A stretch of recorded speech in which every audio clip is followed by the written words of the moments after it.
음바페가 파리 생제르맹을 떠난 이후에 뭔가 안 좋았던 감정들이 계속 분출이 되고 있는데 레알 마드리드 오피셜이 나기 전에도 음바페가 약간 불편한 기색을 드러내는 인터뷰를 했었거든요. 그런데 오늘도 음바페가 파리 생제르맹을 저격하는 인터뷰를 했습니다. 루이스 엘리케와 루이스 캄포스가 나를 파리 생제르맹에서 구해줬다. 만약에 이 두 사람이 없었다면 나는 경기에도 나올 수가 없는 상태였다. 라고 이제 파리 생제르맹의 내부 상황을 폭로하는 인터뷰를 했어요. 프랑스와 룩셈부르크의 친선 경기를 앞둔 기자회견이었거든요. 근데 이 기자회견에서 음바페가 파리 생제르맹을 떠나서 레알 마드리드로 가게 되어서 매우 행복하고 그리고 해방감을 느낀다. 지금 현재 상태에 안도함을 느낀다. 라고 일단 이야기를 했습니다. 이 멘트 자체가 파리 생제르맹에서 벗어난 것에 대한 안도감과 해방감을 느낀다는 이야기죠. 그리고 여기에 더해서 이제 어떤 이야기를 했냐면 파리 생제르맹에서 내가 시즌이 끝날 무렵에 경기를 많이 못 나왔었는데 모두가 그 이유를 알고 있을 것이다. 의미심장한 이야기를 했어요. 그리고 그 다음에는 어떤 일이 있었냐? 파리 생제르맹에서 내 면전에 대고 경기에 나올 수 없다고 폭력적인 단어로 나에게 말했다. 그러니까 이게 언제였냐면 음바페가 시즌을 시작하기 전에 이제 파리 생제르맹과 레알 마드리드 요 사이에서 이적을 한다 안 한다라는 얘기가 나왔었죠. 지난 시즌에. 이제 그러다 보니까 음바페가 이제 프리시즌에도 참여를 못하고 아예 그냥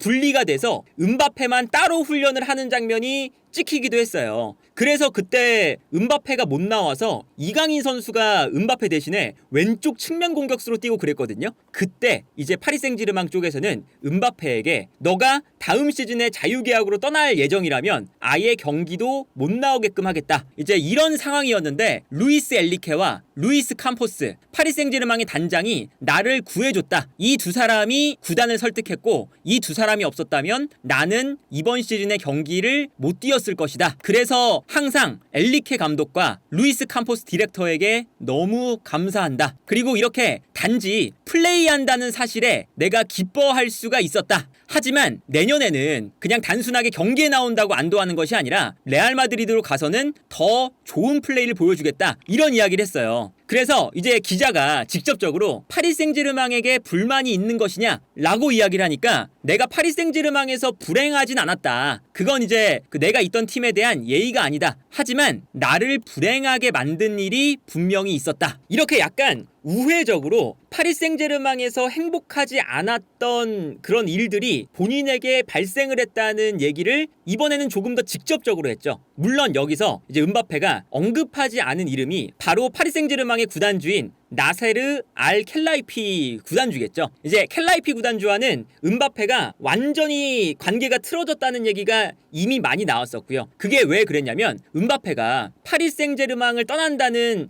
이제 SNS 영상을 올렸잖아요. 그런데 그때 이제 어떤 사건이 있었냐? 크게 두 가지가 있는데 첫 번째는 작별 인사 멘트에 켈라이피의 이름이 전혀 나오지 않습니다. 이게 르파르지eng의 보도에 따르면 음바페가 레알 마드리드로 간다고 공개적으로 이제 이야기한 그 시점부터 점점 더 이 두 사람의 관계가 악화되었다. 그러다 보니까 음바페도 작별 인사를 올릴 때 SNS에 켈라이피 회장에 대한 언급을 아예 하지 않았다는 게 그 증거다. 근데 여기에 대해서 또 어떤 이야기가 있었냐면 그 영상을 올릴 때 이제 아무래도 팀을 떠나는 거다 보니까 구단 사람들에게 좀 알린 다음에 올리잖아요. 그런데 이제 캄포스 디렉터나 엘리케 감독이나 이런 사람들에게는 얘기를 했는데 정작 켈라이피 구단주에게는 아무런 얘기도 하지 않고 영상을 올렸다고 하죠. 그래서 켈라이피 구단주가 더욱더 분노했고 그러다 보니까 이제 음바페가 떠날 때 정말 성대한 송별식이 있을 거라고 생각했는데 그런 송별식이 없었거든요. 그러니까 이 두 사람의 관계가 지난해 8월에 이제 시즌을 시작할 때쯤에 음바페가 떠나고 싶다. 그리고 파리 생제르맹은 너가 떠난다면 로열티도 못 받고 우리가 일단은 너를 떠나보내지 않을 거다. 1년이 남았지 않느냐 라고 이제 이야기를 하면서 이제 음바페를 많이 압박을 했죠. 그리고 그때 이제 음바페가 경기에도 못 나오고 음바페의 말에 의하면 이제 파리 생제르맹 측이라고 표현을 했지만 사실은 그게 켈라이피 구단주겠죠. 구단주가 이제 본인에게 경기에 나갈 생각하지 마라. 내보내지 않겠다. 라는 이제 폭력적인 멘트라고 한다면 이제 협박에 가까웠다. 이런 이제 뉘앙스인 건데 그만큼 파리 생제르맹과의 지금 관계가 그때부터 좀 틀어지기 시작을 했고 이 기사에서 나오는 요 날짜가 뭐냐면 2월 13일 요 2월 13일이 음바페가 떠나기로 공식적으로 발표를 한 날이에요. 그러니까 이제 레알 마드리드와 이제 만나기 시작하면서 이제 이번에 레알 마드리드 오피셜이 나올 때 원래 페레즈 회장이 직접 협상을 하러 가진 않는데 이제 음바페는 또 특별하다 보니까 페레즈 회장이 직접 음바페를 만나서 협상도 하고 연봉에 대한 이야기도 했다고 하죠. 그때 이제 마무리가 된 다음에 2월 13일에 공식적으로 파리 생제르맹 쪽에 내가 레알 마드리드로 간다 라는 의사를 전달을 했다고 하죠. 근데 그때 이후로 어떤 일이 있었냐? 파리 생제르맹이 음바페에게 연봉을 지급하지 않고 그 다음에 2월에 지급되어야 되는 보너스를 지급하지 않았습니다.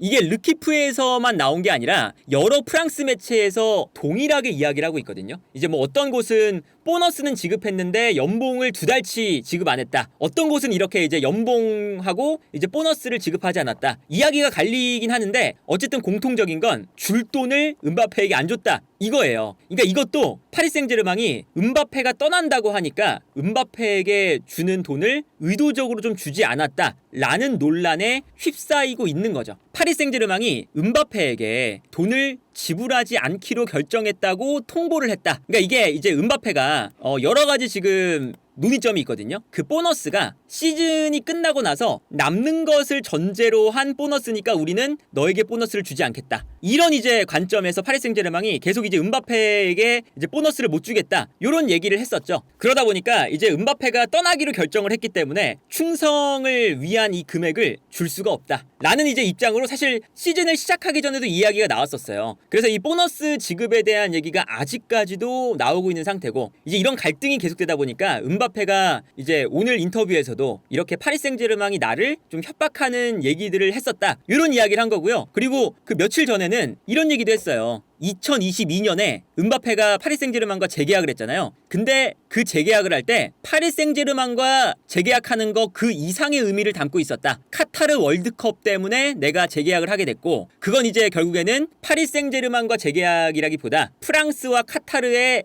정치적인 관점에서 그리고 카타르 월드컵이라는 이 큰 이벤트가 있기 때문에 그런 여러 가지 측면에서 음바페가 카타르 월드컵을 홍보하는 파리 생제르맹에서 스폰서를 달고 뛰는 모습을 봐야 되기 때문에 여러 가지 정치적인 압력으로 내가 재계약을 하게 됐다. 그래서 누군가는 그런 일을 겪지 않았으면 좋겠다 라고 인터뷰까지 했죠. 그러니까 이게 지금 음바페가 파리 생제르맹을 떠난 다음에 이 파리 생제르맹에게 그동안 쌓여왔던 것들을 계속 지금 이야기를 하는 거거든요. 심지어 파리 생제르맹이 음바페에게 줄 돈을 주지 않았다는 얘기도 나오고 켈라이피 구단주와의 관계도 엄청나게 틀어졌고 그러다 보니까 음바페가 이제 더 공격적으로 좀 얘기를 하고 있는 것 같아요. 그래서 이제 음바페가 레알 마드리드로 이제 이적하는 순간 연봉도 낮추고 계약금도 낮췄거든요. 그러니까 이게 의미하는 바가 좀 큰 거죠. 물론 이제 파리 생제르맹에서 비상식적인 연봉과 계약금을 받고 있긴 했지만 심지어 레알 마드리드가 2022년에 음바페에게 제안했던 연봉과 계약금보다도 더 싼 금액에 계약을 했어요. 근데 심지어 이번에는 음바페가 이적료도 발생하지 않는데 그렇게 계약을 한 거거든요. 이제 음바페가 이제 표현하는 요 멘트 하나하나가 사실은 파리 생제르맹을 떠나서 레알 마드리드로 온 것이 내가 안도감을 느끼고 해방감을 느낀다. 약간 이게 뭐 탈출에 성공했다. 약간 이런 의미로도 비춰질 수가 있어서 물론 이제 그 음바페가 파리 생제르맹에게 화가 나는 것도 있지만 이제 파리 생제르맹 팬들에게는 이게 당연히 좋지 않게 보일 수밖에 없는 멘트들이 아닐까 싶어요. 어쨌든 음바페도 파리 생제르맹이 엄청나게 대우를 잘 해줬거든요. 연봉과 계약금 어마어마한 금액을 줬었고 여기에 더해서 이번 시즌 시작하기 전에는 음바페와 불편한 네이마르를 방출을 시켰죠. 그때 이제 나왔던 얘기가 네이마르가 왼쪽에서 뛰기 때문에 본인도 왼쪽에서 뛰고 싶은데 네이마르가 왼쪽에 있어서 잘 안 맞는다. 그리고 네이마르와의 뭔가 이 플레이 스타일이나 본인들의 관계가 별로 좋지 않아서 네이마르를 방출해달라 라는 의사를 파리 생제르맹에게 전했다고 하죠. 그리고 이제 그런 보도가 나오니까 네이마르가 그런 보도에 SNS에서 계속 이제 하트를 누르고 다녀서 아, 그 이야기가 사실이었구나 로 이제 굳어졌는데 그때도 결국에는 파리 생제르맹은 네이마르와 은바페에서 은바페 손을 들어준 거였거든요. 그리고 여기에 더해서 은바페가 9번 공격수, 원톱으로 뛰기 싫다고 하니까 무안이나 하무스처럼 9번 공격수를 데려왔고, 그리고 덴벨레처럼 은바페와 친한 선수도 좀 데려왔어요. 이제 이런 걸 생각을 해보면 은바페에게 파리 생제르맹도 많이 맞춰줬었거든요. 물론 이제 은바페가 계약 기간이 끝나고 정정당당하게 나간 거기 때문에 이거에 대해서 파리 생제르맹이 뭐 연봉을 지급하지 않는다거나 로열티를 지불하지 않는다거나 이러면 당연히 안 되겠지만, 어쨌든 파리 생제르맹도 은바페에게 많이 맞춰준 부분도 있기 때문에 은바페가 이렇게 좀 공격적으로 이제 멘트를 하는 것에 대해서 이제 팬들은 또 그렇게까지 좋아하지 않는 반응들이 현지에서도 나오더라고요. 그래서 어쨌든 이 은바페가 파리 생제르맹에서 헌신한 기간도 어쨌든 길고, 파리 생제르맹이 한 체급 더 높아지는데 은바페가 분명히 기여한 바가 크거든요. 그런데 은바페의 마지막이 이렇게까지 좀 안 좋게 끝나는 것처럼 보여서 이제 서로 좀 아쉬움이 남지 않나라는 생각도 들고요. 이제 어떻게 흘러갈지 모르겠지만 은바페가 이적한 레알 마드리드와 파리 생제르맹이 어떤 시즌에 맞붙을지 모르겠지만 챔피언스 리그에서 맞붙는다면 이때의 또 라이벌리가 엄청나게 형성되지 않을까 싶은 생각도 들고, 그리고 이제 은바페를 이제 잃은 것에 대해서 파리 생제르맹은 지금 재정적인 타격도 엄청 커요. 은바페의 연봉을 세이브했다 라고 하지만 이 파리 생제르맹에 대한 그 브랜드 가치가 좀 많이 떨어졌기 때문에 은바페가 떠나면서 스폰서에 대한 것도 생각을 해봐야 되고, 여기에 더해서 은바페의 연봉은 세이브했지만 은바페의 이적료를 받지 못했기 때문에 그것도 손해고, 그리고 심지어 은바페가 나가서 파리 생제르맹에게 안 좋은 얘기들을 막 하고 있으니까 파리 생제르맹의 이미지도 안 좋아지고 있거든요. 여러모로 이번 은바페의 이적은 파리 생제르맹 입장에서는 손해가 막심해 보이는 이적이다